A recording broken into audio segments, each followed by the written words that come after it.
For creators right now, there is a gigantic opportunity. Gigantic. It's very new, very misunderstood, but people like Logan Paul have made $5 million in a week from it, and musicians like Grimes have also made millions selling NFTs to her following.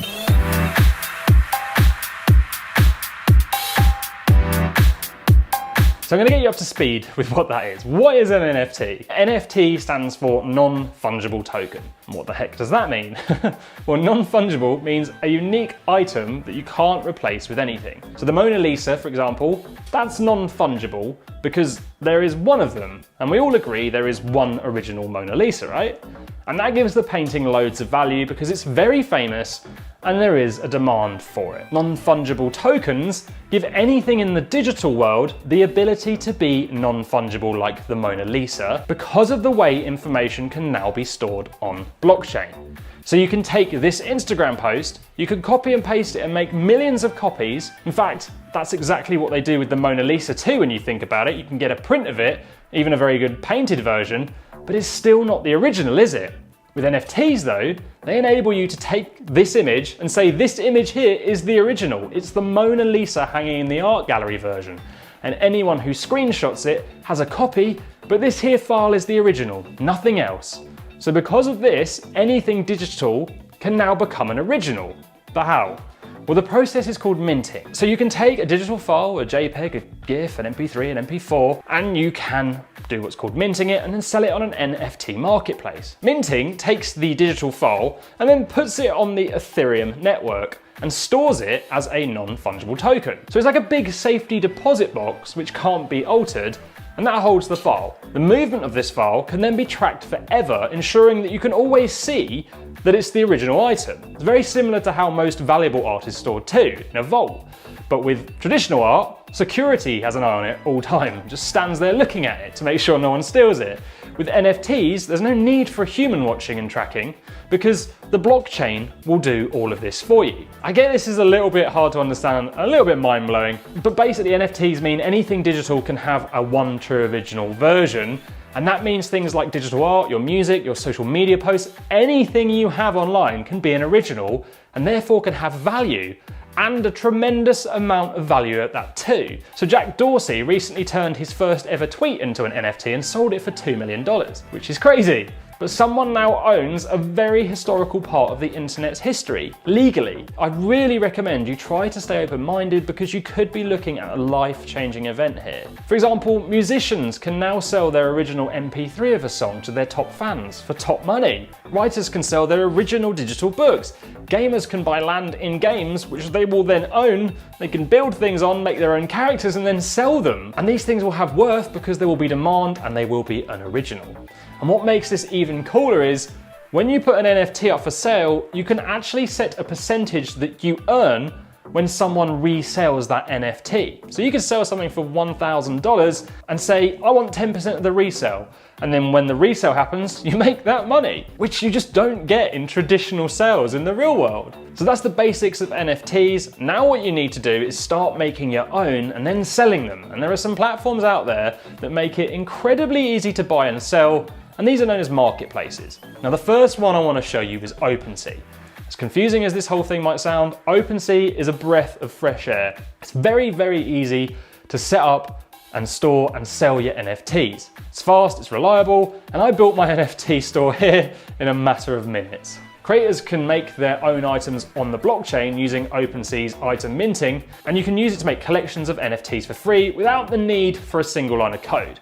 Now, if you're developing your own smart contract for a game or a digital collectible or some other project with unique digital items on the blockchain, you can easily get added to OpenSea too. When listed, you can start an auction or set a buy now price like eBay. And what I love about this whole thing is when you click on a user, you can see what they have bought and sold too.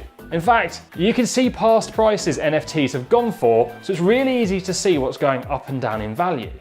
Cost-wise, you pay a commission, which is currently 2.5% on OpenSea, but you pay this when you make a sale. It costs nothing to list with OpenSea, but you do have to pay something that is known as a gas fee. So this is not money that goes to the marketplace, but actually goes to the Ethereum network miners, which makes no sense to you right now, but I'm going to put it into simpler terms. America is a country, and they have a currency called the dollar.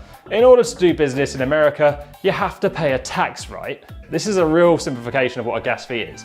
Ethereum is the country in this case, and they have a currency called Ether. So you have to pay a gas fee to be able to sell items on their network. And to set all this up, you have people called Ethereum miners. Ethereum miners have to do crazy mathematical problems to help you get set up, and that means you need to pay for that. Now, the price of this changes every second depending on demand, and right now gas fees are very expensive as there is a lot of demand, but you only have to pay it once. It cost me about $100 to set up my own store. And you can actually make it cheaper, but the less you pay, the slower this transaction will be, and by slow, it could take days or never.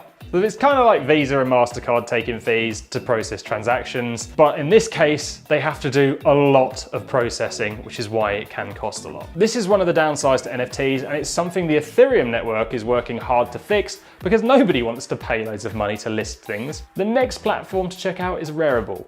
Now, this platform doesn't have quite the same ease of use as OpenSea, but you can actually list your items here and then have them passed over to OpenSea too under the Rarible account. This marketplace is all about community. It's owned by the community. It has its own coin too, which it hands out weekly to community members. The platform is really focused on art assets, so collectors can use Rarible to mint new NFTs to sell their creations, and then the creator can even show a sneak peek of their creation to everybody who comes to Rarible, but limit the full project to the purchaser. Rarible buys and sells NFTs in categories like art, photography, games, metaverses, music, domains, memes, and more. And once again, gas fees will apply. Super rare. So think of this as a little bit like Digital Christie's. The other two platforms anyone can use. Here they're more selective. Super Rare has built a social network on top of their marketplace. As digital collectibles have a transparent record of ownership, they are perfect for a social environment. At the moment, Super Rare works with a small number of hand-picked artists. However, you can use a form to submit your artist profile to get on their radar for their up-and-coming full launch. Number 4, Engine. There's a lot of buzz around Engine. It's the official marketplace for Engine-based NFTs, and it has its own coin or currency. To date, it has enabled $43 million of Engine coin to be spent on digital assets, involving 2.1 billion NFTs. You can use their Engine wallet to easily list and purchase gaming items and collectibles. Foundation. Foundation is a specialist platform designed to bring digital creators, crypto natives, and collectors together to move the culture forward. It calls itself the new creative economy. It mainly focuses on digital art. In the first blog site on their website, they announced an open call for creators to experiment with crypto and play with the concept of value. They invited creators to hack, subvert, and manipulate the value of creative work. Whenever an NFT trades on Foundation, the artist makes 10% on that secondary transaction. In other words, they make 10% on resale. It all sounds crazy, but if you want to learn more about NFTs, then I'd recommend spending some time on these platforms and trying to mint something that you've made yourself. Right now it's early days, but if you have a following, you might just find there are people out there who are willing to pay top dollar for one of your original NFTs. So be sure to subscribe if you want to learn about how to make money as a creator, because we're going to be releasing tons more content on this very soon.